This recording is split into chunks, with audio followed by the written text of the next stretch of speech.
오늘 우리에게 주신 말씀은 신명기 18장 15절에서 22절 말씀입니다. 신명기 18장 15절에서 22절 말씀을 교독하시겠습니다. 내 하나님 여호와께서 너희 가운데 내 형제 중에서 너를 위하여 나와 같은 선지자 하나를 일으키시리니 너희는 그의 말을 들을지니라. 이것이 곧 내가 총회의 날에 호렙산에서 내 하나님 여호와께 구한 것이라. 곧 내가 말하기를 내가 다시는 내 하나님 여호와의 음성을 듣지 않게 하시고 다시는 이 큰 불을 보지 않게 하소서. 두렵건대 내가 죽을까 하나이다 하매 여호와께서 내게 이르시되 그들의 말이 옳도다. 내가 그들의 형제 중에서 너와 같은 선지자 하나를 그들을 위하여 일으키고 내 말을 그의 입에 두리니 내가 그에게 명령하는 것을 그가 무리에게 다 말하리라. 누구든지 내 이름으로 전하는 내 말을 듣지 아니하는 자는 내게 벌을 받을 것이요. 만일 어떤 선지자가 내가 전하라고 명령하지 아니한 말을 제 마음대로 내 이름으로 전하든지 다른 신들의 이름으로 말하면 그 선지자는 죽임을 당하리라 하셨느니라. 내가 마음속으로 이르기를 그 말이 여호와께서 이르신 말씀인지 우리가 어떻게 알리요 하리라. 만일 선지자가 있어 여호와의 이름으로 말한 일에 증언도 없고 성취함도 없으면 이는 여호와께서 말씀하신 것이 아니요 그 선지자가 제 마음대로 한 말이니 너는 그를 두려워하지 말지니라. 아멘. 오늘부터 저희는 신명기 말씀을 다시 묵상합니다. 따라서 이 시간은 신명기 개간에 대해 살펴보며 오늘 말씀을 간단히 나눌 것입니다. 신명기는 계명을 되풀이하여 말씀을 밝히 설명한 설교라고 할 수 있습니다. 신명기를 기록한 모세는 총 3번의 설교를 걸쳐 이스라엘 백성에게 하나님의 말씀을 선포하는데요. 쉽게 말해 그의 설교는 율법의 반복, 율법의 복습이라고 할 수 있습니다. 그렇다면 왜 모세는 이렇게 율법을 반복적으로 말씀했을까요? 그것은 40년 광야 생활 가운데 애굽에서 나온 출애굽 1세대가 광야에서 죽고 출애굽 2세대가 등장했기 때문입니다. 따라서 자녀 세대에게 다시 하나님의 말씀을 알려줘야 했습니다. 여러분, 신명기를 보면 중요한 키워드 하나가 있습니다. 바로 이 책은 구원받은 백성을 위한 책이라는 겁니다. 하나님을 믿고 따르는 사람들, 이스라엘 백성들은 남다른 삶을 살아야 했습니다.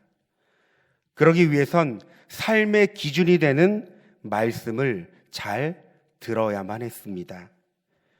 그래서 신명기를 다르게 표현하자면 쉐마의 말씀이라고도 하죠. 이 쉐마의 뜻은 들으라 라는 뜻입니다. 여러분, 이것이 신명기가 강조하는 중요한 키워드인데요. 우리는 이런 배경을 생각하며 신명기를 묵상한다면 더욱더 말씀 가운데 하나님의 은혜를 누릴 것입니다. 이제 오늘 본문을 살펴보겠습니다. 저는 앞서 모세가 신명기를 통해 총 3번에 걸쳐 설교를 하였다고 했습니다. 바로 오늘 본문은 모세의 2번째 설교에 해당되는 본문입니다. 2번째 설교에는 순종과 불순종, 그리고 예배와 인간관계에 관해 구체적으로 다루고 있는데요. 우리 다 함께 15절 말씀을 다시 읽겠습니다. 내 하나님 여호와께서 너희 가운데 내 형제 중에서 너를 위하여 나와 같은 선지자 하나를 일으키시리니 너희는 그의 말을 들을지니라. 아멘.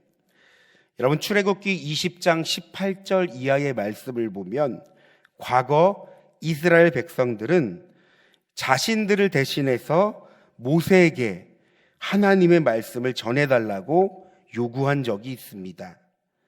왜냐하면 하나님의 말씀을 직접 듣는 것이 참 무섭고 두려웠기 때문입니다.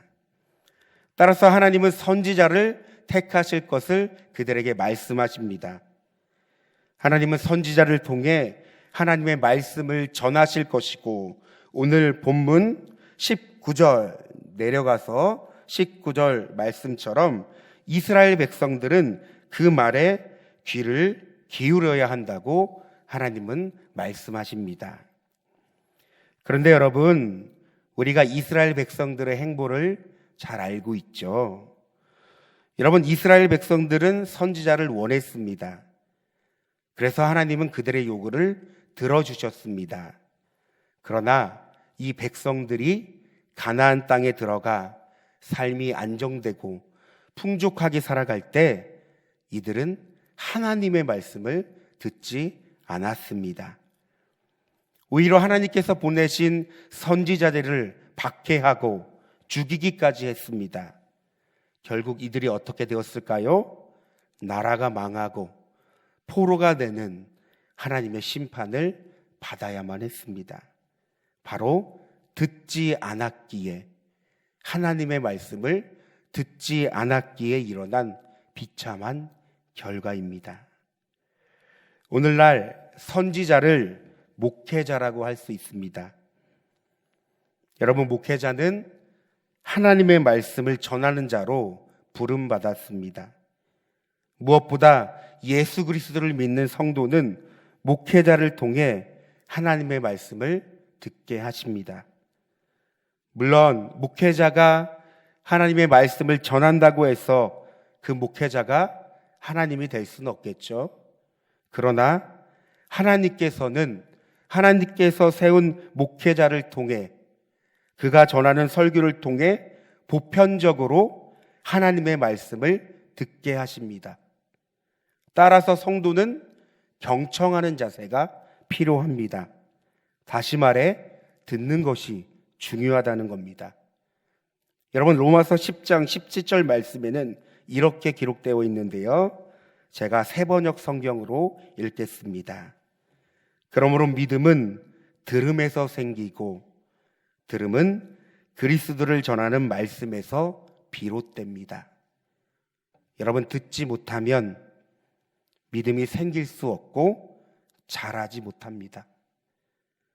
여러분, 만약 우리가 들리지 않는다면 내가 하나님의 말씀을 들을 수 있도록 우리는 하나님의 은혜를 구해야 합니다. 청년 시절 제가 교회에서 하는 일이 있었습니다.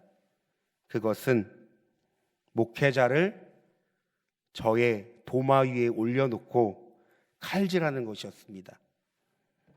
깍두기처럼 네모 반듯하게 모양으로 깍둑 썰 때가 있었고, 얇게 썰은 채썰기, 껍질을 얇게 돌려까는 돌려깎기, 마구 조각내는 마구 썰기, 마지막엔 다져야겠죠.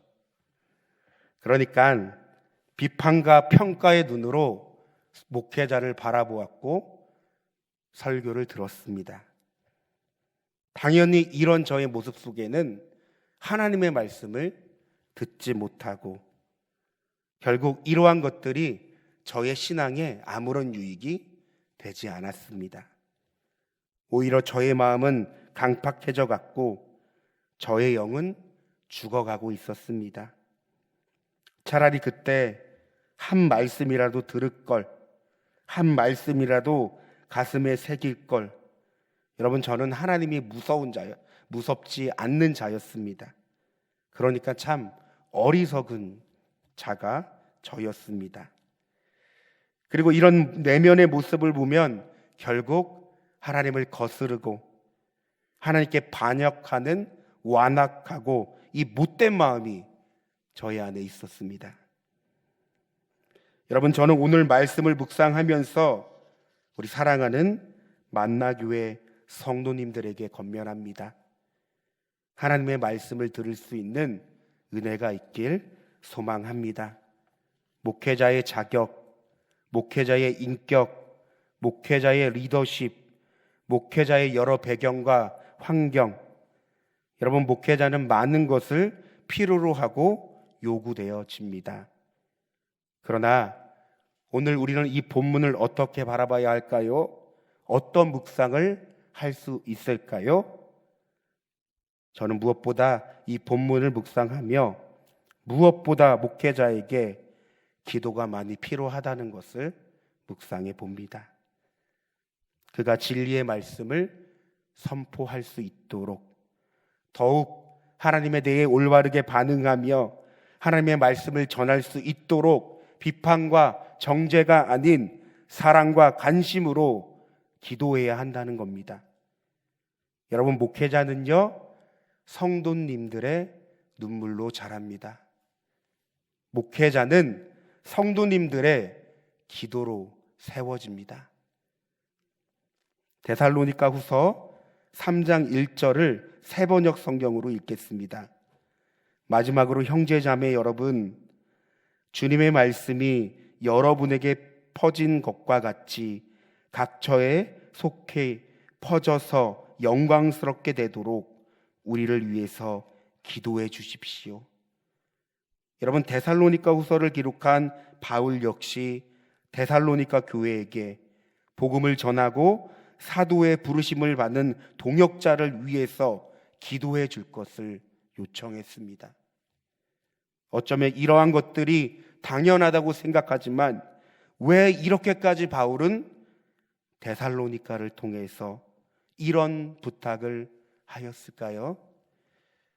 여러분, 우리는 우리 자신이 섬기고 있는 부서, 교구, 그 외의 공동체 등 여러분, 우리가 속해 있는 목회자를 위하여 그리고 더 나아가 그 리더십들을 위하여 얼마나 기도합니까? 어쩌면 그를 위해 한 번도 기도하지 않고 그를 위해 진심으로 하나님의 은혜를 구하지 않는다면 여러분, 그 목회자도 불행하지만 사실 그 가운데 속해 있는 성도, 내 자신이 더 불행하지 않겠습니까? 여러분, 목회자는 성도님들의 기도로 서는 것입니다.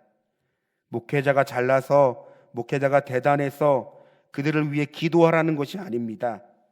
우리 자신을 위해 기도해야 한다는 것입니다.